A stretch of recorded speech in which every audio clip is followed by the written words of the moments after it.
So today I want to talk about awareness around our emotions and how by not taking responsibility for our emotions, we end up projecting it out onto those around us and therefore sabotaging our relationships and not getting the best out of the connections that we could have. So what I'm saying is, when you're feeling anger and you're unable to take responsibility and accountability for your anger, you will project your anger out at those close to you.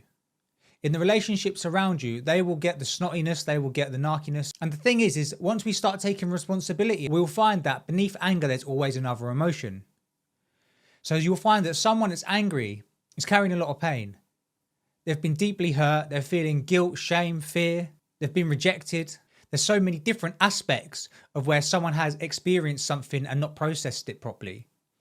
And within that, they're now carrying the anger on top.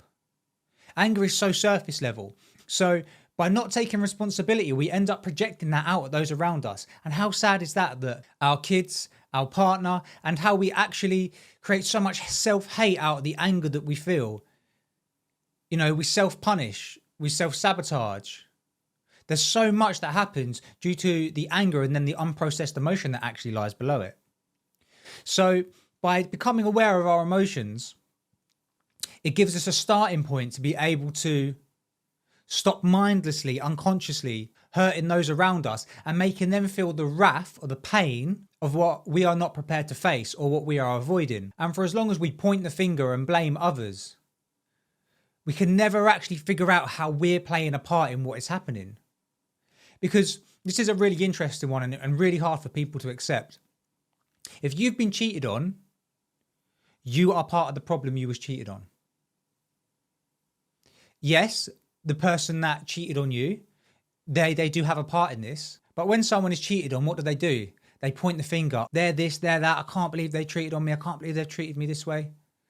But the fact is, you've had a part in that, in the reason that they have cheated. So I'm going to talk like from a man. What does a woman need? A woman needs love. She needs to be understood. She needs safety. If you're giving a woman those things, there's a very, very high chance they're not going to cheat on you. But how many men out there are disconnected from their emotions? How many men out there are not giving the love to their partner that they deserve? And this goes the other way around as well. Don't get me wrong. I'm just speaking from a man's point of view. As someone who blamed in the past for being cheated on, but then actually now I've realised I've been so emotionally unavailable as a man. Like, no wonder I was cheated on. And as a man, I've also felt so unsafe in my body. I've had so much unsafety. So how could I make a woman feel safe if I'm not feeling safe in myself? I can go for all three of these, the understanding as well. I can see how I've not made women feel seen or heard. Because I thought that they're the problem, not me. And within that, pointing the finger out and believing that it's them, all of that time, that never allowed me to actually take accountability and responsibility for my part. And actually, if I'd have been able to be a more loving partner, to be able to provide safety and security, and to actually listen intently. How many people get home from work in the evening, you sit down with your partner and you both sit down on your mobiles and start scrolling? I think it's really important for each and every one of us to ask, do we do enough as a partner? Do we do enough as a family member, as a friend? Because I can guarantee in most areas, do we do enough for ourselves as well? Because I can guarantee in most areas, we don't do enough. And that's okay. I'm completely fine with the fact in areas where I haven't done enough. Like, I've come to terms and I've accepted that. And within the acceptance of it, there's no more resistance anymore. Because when you're not accepting, you're resisting. And when you're resisting and saying, you know, that's not me, I'm not like that, or you're not prepared to face it, you will keep playing out the same behaviour.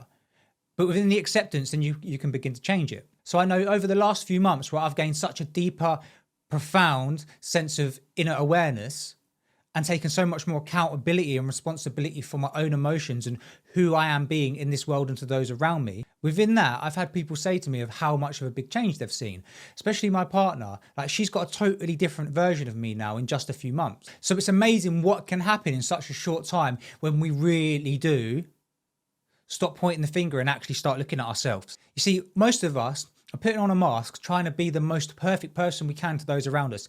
We don't want people to see the itty gritty stuff that lies underneath. That's why at the start of a relationship, it's all love and you have that honeymoon period. But then 4 or 5 months in, suddenly it's a different story, because after 4 or 5 months, the real parts of us are coming out. The parts that we tried to hide at the start coming to the surface. The insecurities, the fear, being manipulative or controlling. Everything starts to come out at some point.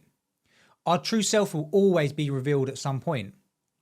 Yet what you'll find is that you can get someone that's so manipulative and they'll tell you they're not. And they'll probably tell you that you're the manipulative one. And what that is that's a part of themselves that they're not even aware they're doing it. They're doing it because they're trying to manipulate, to create control, because underneath they feel something where they say they don't feel in control.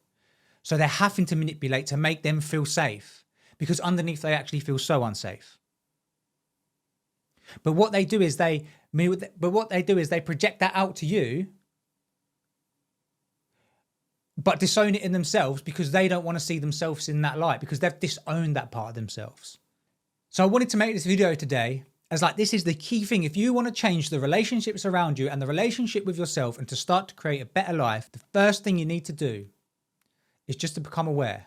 You don't have to make any crazy changes, put too much effort into it, but just become aware. Next time you're angry, become aware of why you might be angry. Are you projecting it out onto your partner? Are you shouting at your kids when actually the anger's not about them? It's about something else that's happened into your day that you're now carrying into the household. Is there something else underneath that anger? Are you feeling scared? Is it because you've got money worries and therefore the money worries and because you're not facing those money worries and feeling through that emotion of fear, it's coming out as the anger on top, because that was one for me before. So thank you for watching.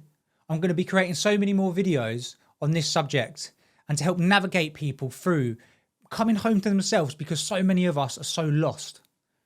So many of us are not getting the best out of our relationships and out of life because we're carrying so much from the past that is unprocessed, that is now running our day-to-day lives, because 95% of your day-to-day is running on your subconscious. It's running on what's going on behind and underneath. It's like when you're driving a car and you're used to driving a car, you don't think about getting in the car and turning it on and driving. You just get in and do it. It's in your subconscious. You've done it so many times that it's just a pattern that repeats itself. You've now done behaviors in your life so many times from when you was young that they're just repeating. Self-sabotage cycles, self-punishment cycles, the way you talk to yourself with self-hate, the way that you think you're not good enough, you don't matter. All of these come from unprocessed emotions that relate to past experiences. So that's what I want to do. I want to help people in this area, and this is the first video doing so. Thank you for watching. Take care.